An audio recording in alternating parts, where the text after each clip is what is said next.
magluto tayo parmesan chicken wings.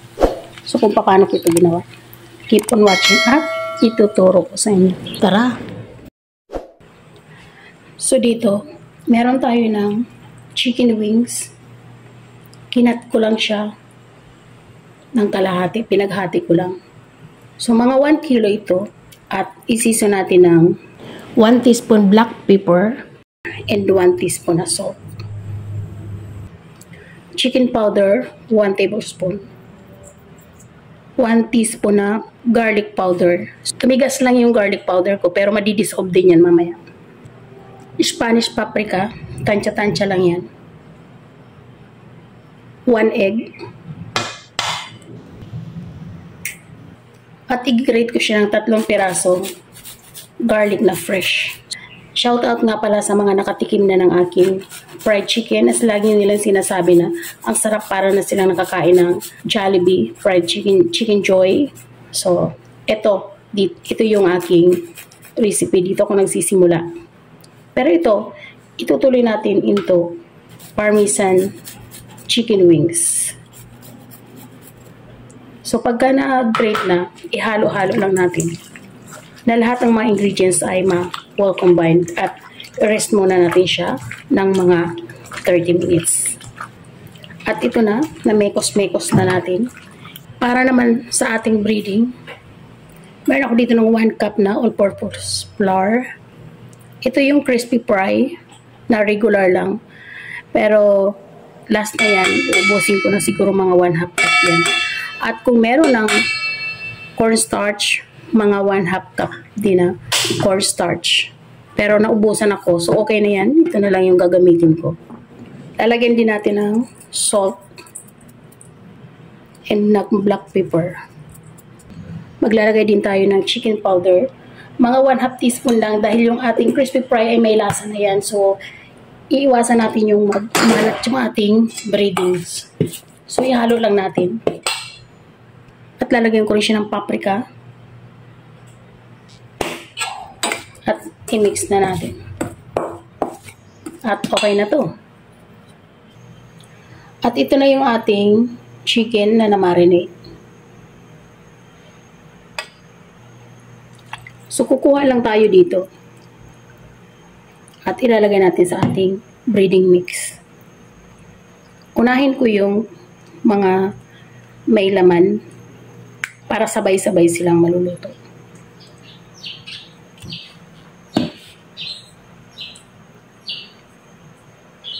At kasalukuyan nagpapainit na ako ng ating oil para atin na itong ma-fry. So yung recipe ng parmesan chicken na to, ilalagay ko sa description box. I-click nyo na lang yung see more para makuha ninyo. So masarap to. I-try ninyo sa mga bahay ninyo at mag-comment kayo kung natikman na ninyo. Ito, nagpainit na ako ng oil. So, bagong oil itong ginamit ko. At hahaluan ko siya ng used oil para mas maganda yung effect ng ating fried chicken. Itong aking used oil ay pinagamitan din ito ng crispy pata. Kaya, okay lang yan. Test lang natin kung mainit na. So, once na nagbubbles na, okay na yan. So, ganyan. Okay na yan. Mainit na. Fry na natin yung ating chicken. Kapray ako talagang nakin fried chicken. So, check na natin.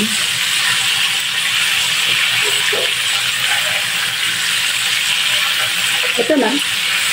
Pagka ganito na, okay na yan. Tanggalin na natin. At continuous na natin yung ating pagluluto ng ating chicken wings. Nagpainit na ako ng ating another pan. At ito na rin yung ating chicken. So, kukuha tayo ng isa para matest natin kung gaano talaga siya kalutong. So, ito. Ayan. So, nakikita nyo ang lutong niya. Pagkatin natin. Diba? Crispy siya at juicy inside. So, dito sa ating pan, maglalagay ako ng butter. 1/4 lang na butter, kaya dadagdagan ko pa yan. Lalagay ko yung ating minced na garlic. At lutuin muna natin yung ating garlic. Dadagdagan ko yung ating butter. So, kayo na bahalang magtansya kung gaano kadami yung ang inyong mga chicken.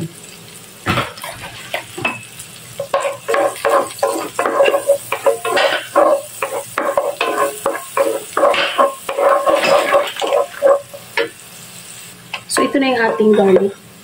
Magbabawas na ako ng konti. Itatak natin mamaya.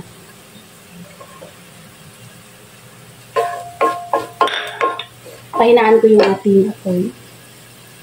So, maglalagay lang tayo ng konting milk lang.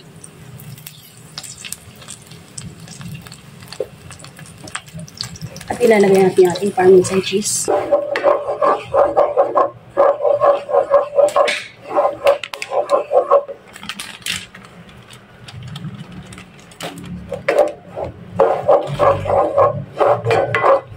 So, mahina lang yung apoy. At ilalagay na natin yung ating chicken.